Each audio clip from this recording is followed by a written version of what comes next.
Hey, everybody. Thanks so much for joining in. It's been a little while since we've last seen you. It's good to see you, Rachelle. How are you doing today? And if you are tuning in first, my name is Melody. It's great to see you. How's it going, Rachelle? It's going great. It feels like I haven't seen you in so long, and I don't know, makes me sad, but I'm excited because I knew that we were meeting tonight, and we have a great guest, and I've been looking forward to it. I'm hoping lots of people join in, especially if you happen to be on spring break and you're like, hey, I have some free time. Invite your friends and join in our conversation tonight. So yeah, and Yes. I know I'll be seeing you in a couple of weeks in my hometown, Yes. so that's exciting to me too. That is so cool. Will I be in your hometown for real? I mean, kind of like Pittsburgh, right? Yeah, that's I great. I mean, I'm close enough, like 30 Yeah, minutes, but and I need obviously. like I need for transportation. I don't have anybody to share a rental with, and I'm a terrible driver, so keep that in mind. Like when we got to go places, I'll split a Okay. rental car with you. Well, Anyway, I don't think I need a rental Anyway, car, but right, anyway, I'll pay your gas, whatever I need to do. I hate driving in new places, it sucks. How yeah. are you doing? What's new with you since we last talked? Uh, I, well, I'm working on some projects, doing some like writing, the doctorate kind of research, lots of things with, of course, some of the topics we'll be talking about here tonight, and did a conference. I was in Detroit last week for McCall, my first time going there and presenting. It was like a 24-hour whirlwind trip, but that's okay because I got to go, and it's one that I really definitely want to go back to. So what about you? What's new? Yeah, well, I have been on the road quite a bit lately, so, but and then after April, it's gonna be a little bit of a rest, and I was in Spring Q last week, is amazing energy. I freaking love Palm Springs. I love all the people at Q. It was wonderful, but yeah, and life is transitioning right now, so I'm a little bit low key. Um, yeah, but it's good to see you, and Yeah. I'm glad I'm here. Tell us about who's coming up. Yeah, so our guest is somebody that I've known for I think 8 years now, if not a little bit longer, and gotten to connect with in different networks and be involved in some different presentations and conversations on some really amazing and emerging technologies. But I know the first time that I met, we could bring him up too. First time All I met right, Brad, I let's was bring like, this guy up. Hey, Hey, Brad. hey, hey. I have to say, I was like, it was my first ISTE, so 2015 in Philly, and they had like this mobile mega share going on. There was different tables and things, and I was just starting to learn about augmented virtual reality. And I remember seeing Brad and Drew and Katrina at this table, and I knew about them from Twitter. And I, being the first time attending ISTE, seeing them in this technology in person, I was like, oh my, like I was like starstruck, and I'm not even making that up because like just knowing who they were and the work that they were involved in and seeing what they were presenting to everybody, it's like, wow. And so I followed his work, since then. And then we've connected at different conferences and seen each other in person, and had been involved in some conversations with podcasts, and had a chance to be in the same space last week, like unexpectedly. Like it was just like a last minute thing, which we could talk about later. So, but yeah, it's great to have Brad here with us tonight. Hey, you two. It's so Hey, nice. Thank you for having Sorry. me, both of you. Hey, I'm just hanging out. I'm here to hang out with you listen, guys. I am not myself today, and I apologize. I am like Eeyore today, so I apologize. Brad, how's it going? Tell us a little bit about your background. It's going great, Melody. Thank you. For some of you who may know me, I was a classroom teacher starting in '99 through 2014. 2012, I discovered augmented reality using iPads in my classroom, and that completely changed what I was doing. I saw the engagement factor, and so I started rewriting lesson plans around engagement. And so I spent 2 years with the theory that if I could engage them, I could teach them any learning outcome I wanted. And that's what I ended up doing. And so I started writing about it, speaking about it, and then left my classroom to make the world my classroom. And my superintendent, who I'm still real close with today, coined me an evangelist. So I call myself an educational evangelist, and I love the work I do, and just like tonight. So thanks for having me. Yeah. Yeah, I love that you're just trying to find a way to engage your students. And we talk about early adopters because all of us that go to conferences and present and everything, we are early adopters. But you're like early adopter. Yeah, it was, Yeah. I got my first iPad in 2011 through the Scholastic Book Point Club. You remember that? The Scholastic, I'd been saving points for 10 years and I'd never used them. Saw this Wow. device and I got it. And it was like, wow, this is incredible. And so it really kind of started changing the way I was managing my class, my lessons. And then the 2 came out and had a camera. That's when everything changed. And boy, did that change everything I was doing. I wrote a grant to get 5 iPads. Remember, this is 2012. Yeah. That was, I had to actually, like apply to try to get my district spend some money and get some. And so the cool thing is I ended up having a digital and an analog schedule. Everything I did, all my curriculum, math, social studies, science, I had a digital side and had a curriculum analog side. And so, because I only had a few iPads. And so it was fun with that dichotomy and figuring out how to manage all the devices. Then, 5 turned into 15. I ended up having 2-to-1, student iPad ratio. And that's when, boy, it was just so amazing. I'd been teaching 10 years. And the first time I showed augmented reality to my kids, I saw an engagement so deep. I'd never seen anything like it. And I was kind of cynical at the time. I'd seen all the different programs come in and been teaching 10 years. And all of a sudden, here was this technology. I'm like, man, look at this. I'm like so excited. I'm through the roof. I'm like, I'm going to find anything I could. And I found like something from NASA, something in architecture, and something from a medical school in Illinois. And I didn't teach architecture. I didn't teach space. I didn't teach medical. But I used them all. So I started, writing lesson plans around experiences. And, that was my journey. And boy, it changed literally the trajectory of my life, everything I've been doing. And I couldn't be happier. I'm still passionate 10, 11 years later, love it, still doing it. As Rachelle saw last week, we got to jump in a space together and we rocked this room. We can talk about that whenever, but it was a blast. That's like crazy to think, how long that the technology has been around, and it's not even just like in the last 10 years. I mean, when I talk about it and talk about things like video gaming and so forth, had like elements of it, and people even talking about like AI, I think it feels so new because it's just talked about so much now. We see it so often, but they're not new concepts. It feels like we have to do all this catching up right now. But yeah, I still remember, I think I videotaped when you all were doing a presentation at that table and like at the heart. And I was like, this is unbelievable. And then what the potential is for learning or for anybody. I mean, there's like we were talking last week. I mean, there are so many things that you could use this for. And I remember in our session, the one man talked about the different simulations they were doing, like the work environment, even corporate trainings and things like that. Yeah, it's awesome to see. And it was great to present with you last week too. Yeah. Okay. What did you guys present on? I want to know. I really do want to know. Tell me. Inquiring minds want to know. Okay, so I had 2 sessions for McCall, and one of them was on STEM. The other one was on augmented virtual reality, and I threw in some AI because sometimes I do all 3 of those topics. And so Brad and I had talked prior to that. We were going to have a conversation on Friday afternoon, and then he was going to join us tonight. So then I think it was on Tuesday. Was it Tuesday? It must have been Tuesday night or something. Yep, it was Tuesday night. I posted that I was going to be at McCall, and then he sent a message and said, "Oh, you're going to be there." And I didn't know that like where he lived. And I said, "Are you presenting?" And he said, "No." And I said, "Well, hey, when I come and present with me in my session at 1?"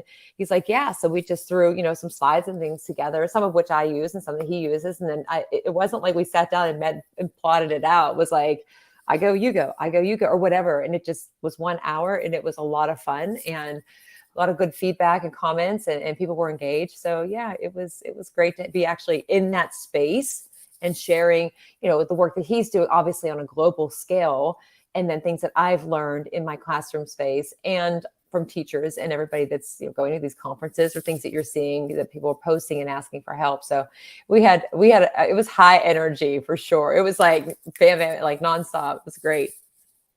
Yeah, it was so much fun, Melody. We got in the same room, and next thing you know, it was great. We had our slides up, and it was just like tag team. One of us would go, Rachelle would go, and all of a sudden, like she'd pause, and I'm like, yeah, and I'd jump on this, and I'd be like, hey, what's next? And she'd take over, and she's like, go to this slide, and we went up and down. I mean, it was great. We had great energy in the room. People asked a lot of good questions. I'd do it again. So, yeah. Oh, don't worry. Because if I know that we're going to be in the same space again, it's like you'll get the, hey, on your calendar, or like I did to Jamie Donnelly at FETC. She thought she was just coming to sit at the Discovery Theater for 30 minutes. She sits down the front row. I was like, why are you sitting there? She's like, I came to support you. I go, did you see your name? And she looked, I had her name on the screen. Everybody was laughing. They're like, okay. And then with her, she hadn't seen the slides necessarily before. Like we've done that before, like last year. And I said, hey, Jamie, how about you do this one? She's like, okay, so we're going to talk about like whatever it was. So it was good, but it's fun to have somebody else there with you too. Yeah. It was a good time. A lot of fun. Yeah. Mm-hmm. So when the people that were there, was it mostly people that were like, had already started? Were they looking for an entry point? What did you guys like? What was that all about? Okay. So it was great because Rachelle did a survey before they got started. And we found out almost everybody was a novice. Nice.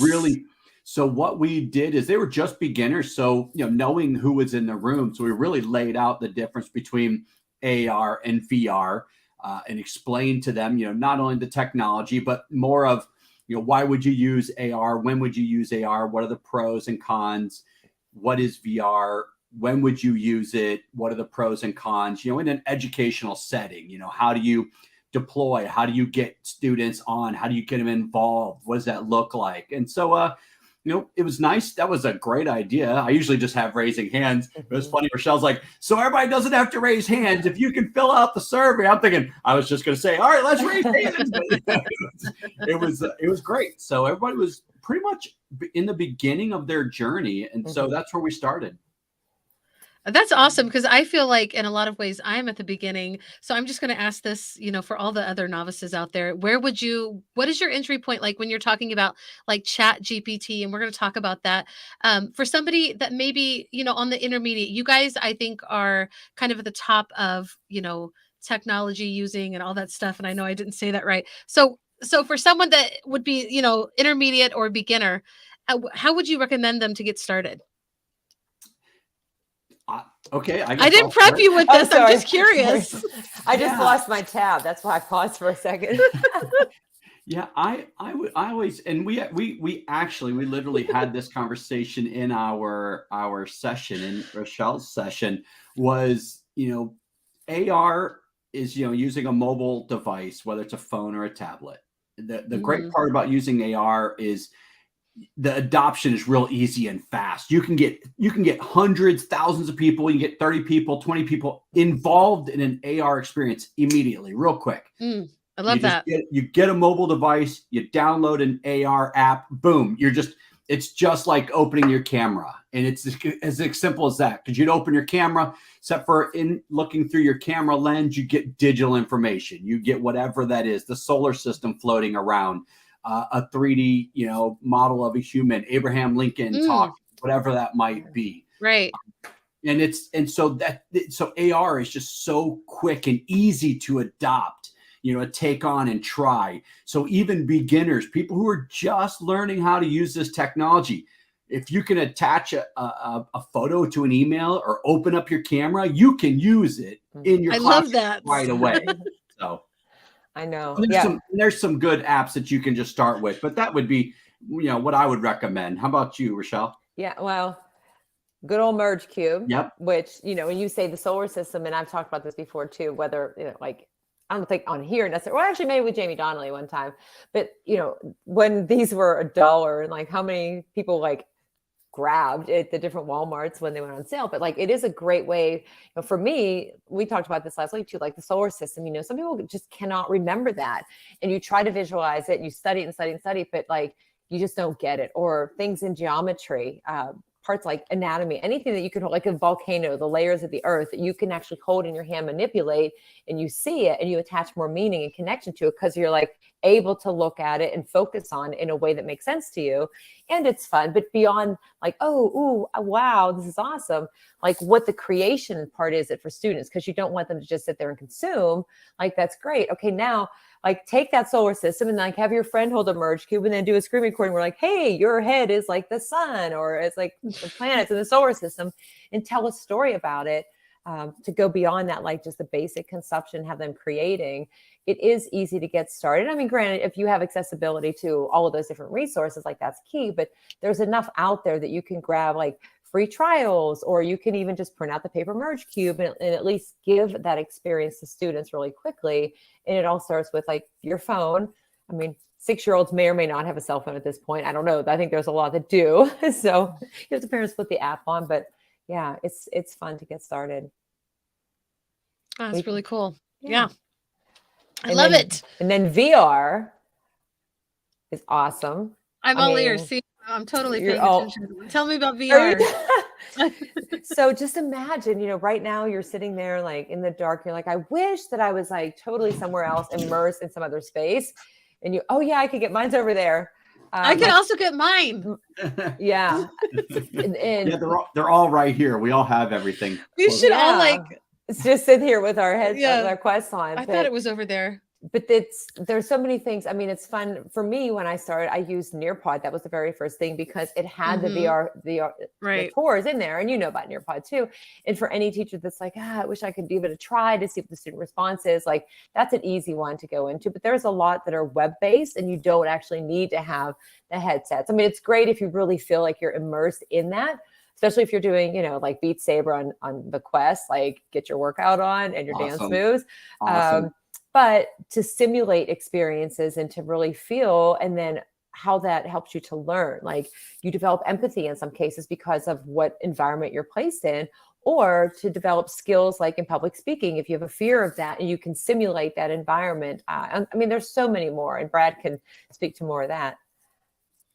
Yeah. So, one of the biggest things that, we already referenced and talked about is, the adoption of it. We just spoke about AR adoption is real quick, pretty easy, because, you just need a mobile device, and there's a lot of mobile devices available. I mean, if you have access, they're a little more accessible than if you, about with headsets. Headsets are a little more difficult to manage if you're talking about truly wearing a headset. But the great thing about VR is, truly being immersed, and everybody that's been in one knows if you're in a good experience, how your brain quickly believes where you are, even though you're not, you're in a simulation. So, it's really powerful to, to use, and great places to learn. Think about this, think about a big school district in the city that would like to have an auto shop, a place where students can learn mechanics, but they don't have the square footage, they don't have the building, they don't have the resources to get donor cars, and and even if they did, we got one car, one engine, 15 kids, 15 students. Well, with VR and making digital twins, as you call them, we can now create environments where all of a sudden we've got the cars, we've got the places that students can go, and we can duplicate that. We can have all the students jump in and work on their own engine, but we can also now collaborate. We can work together. So VR is absolutely incredible in that respect. It's so powerful. I do a lot of work in education and outside. I test a lot of VR programs for companies, and most of the ones I test are things that are dangerous or expensive. So if something like working at heights or working with electricity or something, I test a lot of those. Or if something's really expensive, like, hey, we have a $50,000, a $5 million machine that you're about to learn how to use. Instead of trying it on day one, let's give you the digital version and go in VR. So it's so cool. And there's a lot more, places and schools that adopt VR now, and it's getting easier. It's easier to manage. I can go on and on, but it's incredible. Wouldn't it be so cool to like not have to go into school, but like put your headset on and then you're in school with everybody? Oh yeah, but you're at home. It's already happening. I was in a build yesterday for a university that I can't say yet, but I'm helping them with right now. There were 3 of us in there, and they've already made the commons area. If you drop in and you're right outside their like the student union, as you'd call it. The cool thing is all their colleges are all around you, and you can just go right up to the door and a portal will take you in. We went to the College of Agriculture yesterday, and we went into the heavy machinery and equipment, and we were pulling apart engines. We were working on tractors, And then we went into their auditorium, just like, like think of like a freshman class where you've got stage and all that. We went in there and we could present, we could jump on the screen, just kind of like alt space VR and some of the other ones, Rachelle, you were sharing the other day. Yeah. The collaboration now in VR is really cool. It's Zoom on steroids, if you will, because you can share resources, you can duplicate resources, you can use all the things you'd use on Zoom. You can screen share, you can search on computers and get live. You can get like, think about just a giant TV. You'd have a big computer screen and you can type, you can research, you can all collaborate, you can grab whiteboards and markers. It's absolutely incredible. So Melody, it's actually not coming. It's here. It's here. Yeah. To be adopted very soon. Yeah. Yeah. And I hope it does, because I mean, that would have changed. Just think if we'd had that technology, or we did have that technology, but if we had implemented it and used it, the pandemic would have been a completely different ballgame. Absolutely. Yeah, that experience, Mal, that he was talking about, like the portal, that was back in the fall. There was a conference that was held in November, and it was like mind blowing to think like you're sitting there and you have your avatar and there's all these different spaces because of the sound, and your little avatar is walking along like you're going to a different room in the conference, and like you pass by another avatar and they're like, hey, Rachelle, and you're like, and then you could turn your camera on and interact, but then you go into rooms and you have to go near the speaker. And then it's all decorated, and you like, hey, let's break out into a small breakout group with your little avatars. And you go into a little section of the commons area of the room or the library and talk and turn your cameras on, but you can't hear the groups that are right next to you. So it crazy. does make you feel like closer and more connected to people in your space, as opposed to the Zoom. And no offense to all the, platforms that we know for that, but those types of things are coming. And I know even like Stanford had, launched a metaversity, or I think I don't know if they called it a metaversity at the time. That was like the one I was in yesterday, they call it a metaversity as well. Yeah. And there's a lot of them out crazy. there. I know. Metaversity. I'm thinking of so many would you rather questions right now. But I've got a lot of them. Yeah. Yeah. So crazy. Okay, well, I don't. We're getting closer to when we end, but I want to say, do we want to talk about ChatGPT?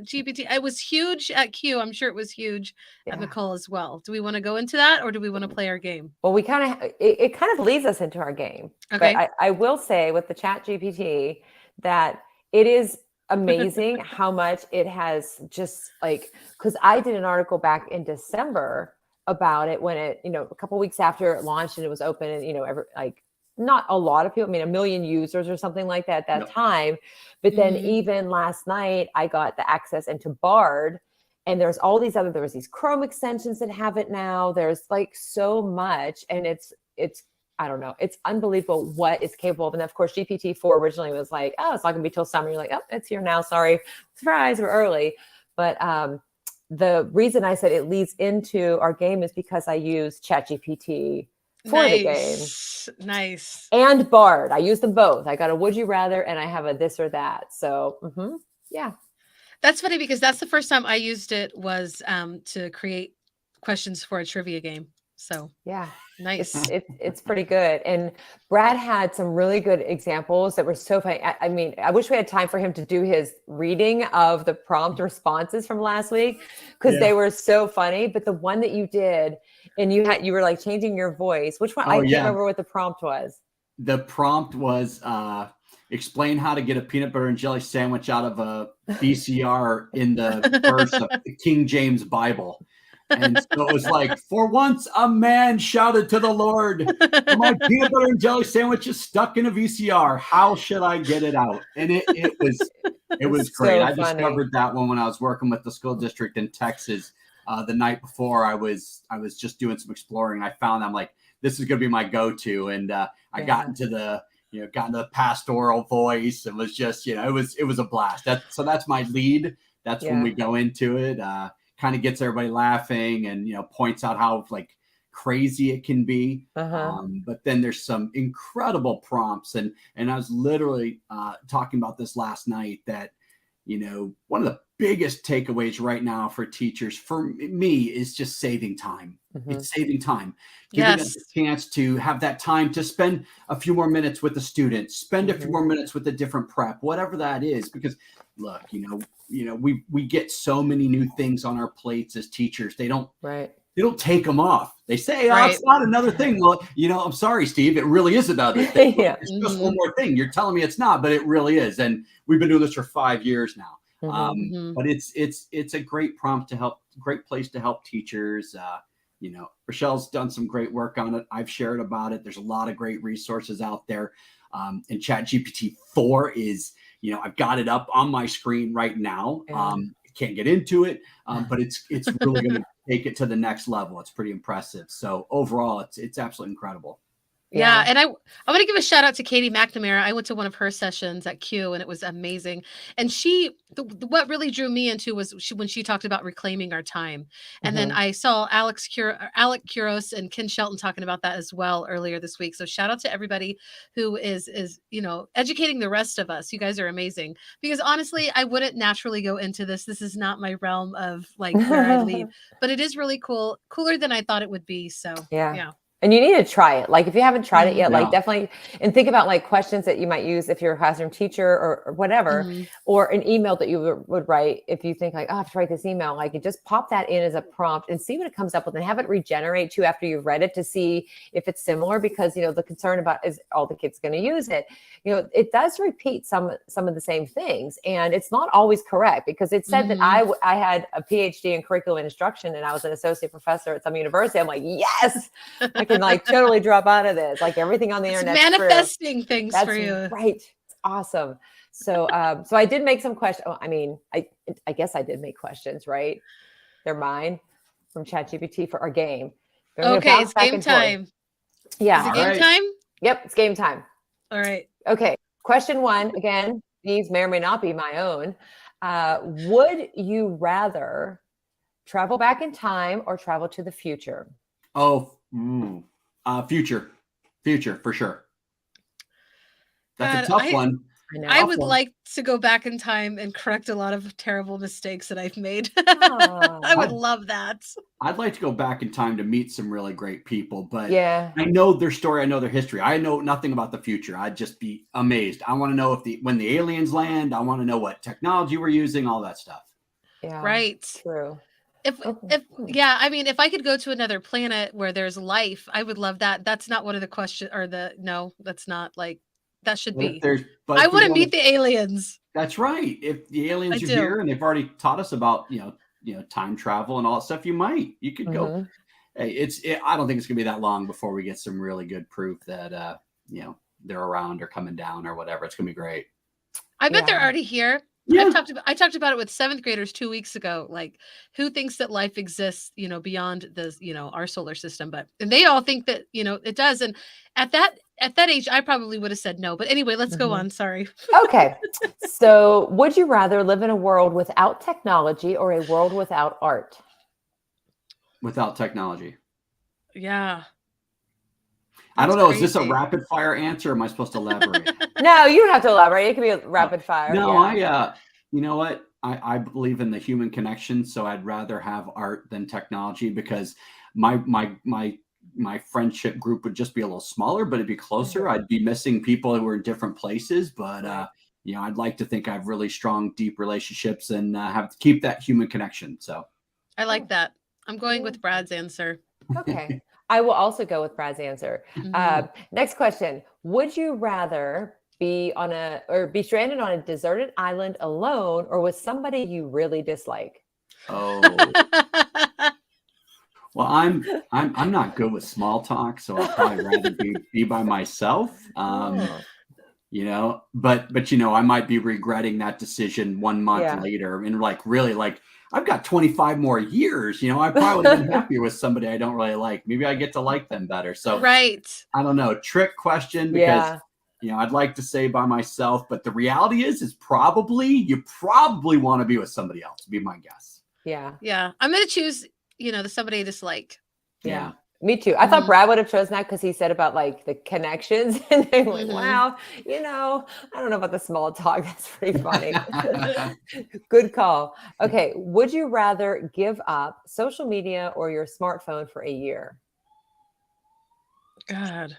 I can give up social media a lot easier than my smartphone. My smartphone allows me to stay in touch with my daughter who's still in high school and my grown kids and stuff. So yeah, that's probably a pretty easy one for me. What about you guys? I would be unemployed, so yeah. Oh, that's true. Oh, That's no. true. Yeah. Yeah. I'd give up social media, I guess. Because I'm not going to give up social media. I don't know. That's I'll fair. just, yeah. All right. I'm not giving up my phone either. I'm a grown person. I'm walking away. All right. So I'm throwing the question out. ChatGPT, we don't like that question. I should give it thumbs down. No. Okay. I'll give you one more would you rather, and then I'm going to give you 4 this or that's. I was going to try and make it 10. Okay. Last would you rather. Would you rather have to use a typewriter or a rotary phone for all of your communication needs? Oh, give me the I was going to say typewriter, but we have all used both. Yes, we have. We have. That's It's so funny when you funny. see a kid try to figure out what a rotary phone does. That's Yeah. fantastic. I would rather use a rotary phone because that I have like lost my mind using a typewriter. Yeah, that's true. Yeah, so like if I have to use a typewriter, does that mean I can't like if I have to use a typewriter to interface with my computer? Oh no, it's just a typewriter. There are no computers. Oh, yeah, probably the rotary phone because you get back to remembering everybody's phone number, I guess. Oh my God! Do you guys remember anybody's? I still know my childhood phone number, and I know my Avon ladies phone number. Yeah, I know my grandparents and my home phone number. I remember mine from 1977, 738-0395, Glendale, Arizona. Dang. Wow. Okay, here's where it gets interesting. So I typed into both ChatGPT and Bard, like write 10 this or that questions. What's Bard? I don't know what Bard is. For all the people that don't know what Bard is, what the heck is Bard? Jeez. So Bard is the Google version of like the same thing that ChatGPT does, basically, in its simple form. I just took for the team on that one. The interesting thing is that the 10 questions for the 2 of them, 8 of the 10 of them are the same. No way. Yeah.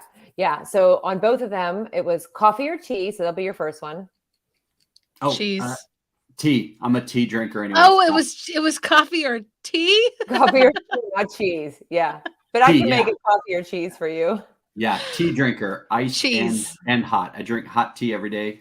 Okay. And I'm from I Alabama, love coffee. I drink sweet tea. Yeah. I love my coffee. I absolutely love coffee, but if they were going to take my cheese away, I would be like, it would be terrible. All right. Cats or dogs? Both, but dogs if I have to push to one. I got cats. My dog likes me. The cats, I love them. They hate me. So I guess dogs. I've had them both. I've had cats and dogs. So I did have a dog years and years ago. This one was interesting. The one ChatGPT said early bird or night owl. Bard said early riser or night owl. I'm early bird. I'm both. I'm early bird. I'm up before 6. In bed 9:30. Wow. Wow. Crazy. I'm in sleep at 10, but in bed 9:30. Yeah. Dang. I get up early and go to bed late. It is what it is. Oh, I don't have little kids in the house anymore either. So my kids are, my youngest she just turned 16. So. Wow. Nice. Yeah. I can't even imagine what that's like, but one day. Oh. Yeah. One day. Don't rush it. My oldest will be 27 in a couple months. Wow.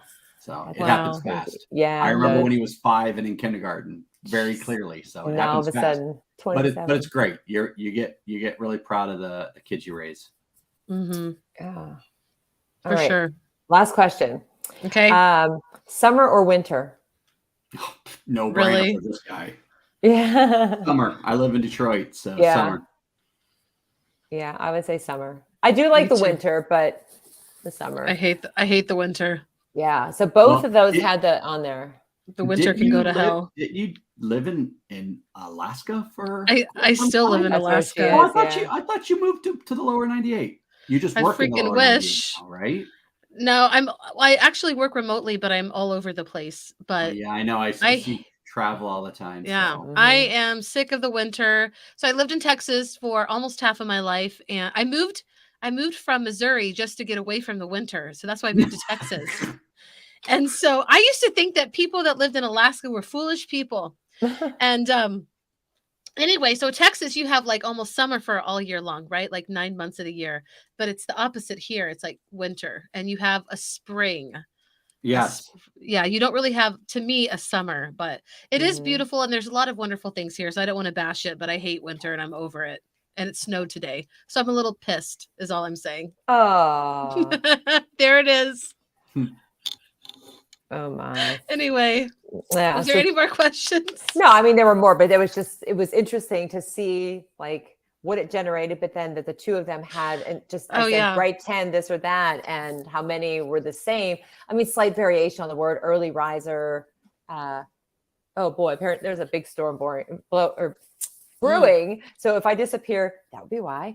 But no. So you should try it out. I mean, even simple things like that. If you want 10 ideas for a party, I mean, it doesn't always have to be like a professional kind of thing. Like if you're just like, I have no original ideas, gift ideas, like try anything out just to see what it does.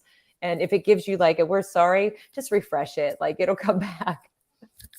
It wrote a rap for me the other day. It was really good. It was over, oh God, I was in one of the, anyway, it was great. I love it. It's fun to play around with and get good ideas.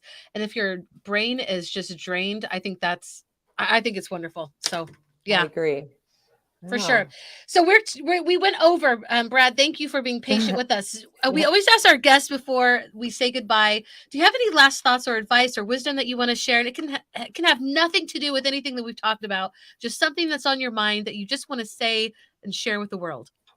Well, thanks. I would like to just share, if you're watching this right now and ChatGPT is new to you, and I mentioned time savings, go in and explore some things. It can create rubrics for you. It can create emails for you. You can say, can you write an email to my fourth grade parents about going to the zoo, or whatever that might be. So there's a lot of great resources. Just like, I recommend people just try something augmented reality. Try ChatGPT, see what it's about, get firsthand knowledge, and see how it can help you as an educator and a teacher. Then we can get on, start working with students. And there's so many different levels once you start to explore it. But just do it, try it out, see what you think, and then everything will evolve from there. Hmm. I love And that. thank That's you good. so much for having me, you two. This has been Yeah. so fun and enjoyable. Glad to Yeah, have no, you join. I love your energy, Brad. So I'm really glad you came on today. And I think that's great advice, especially for people that are like kind of timid to start. You guys gave a lot of great advice today, and I appreciate that. And if you've been watching, whether this is what you're watching live or the repeat, we really appreciate you, and let us Yeah. know your thoughts. And we'll see you next week, right, Rachelle? Yes, we will. We'll see you almost the same time next Thursday night. All right. Sounds good. Bye, All right. everybody. Thanks, Bye. everybody. Thanks.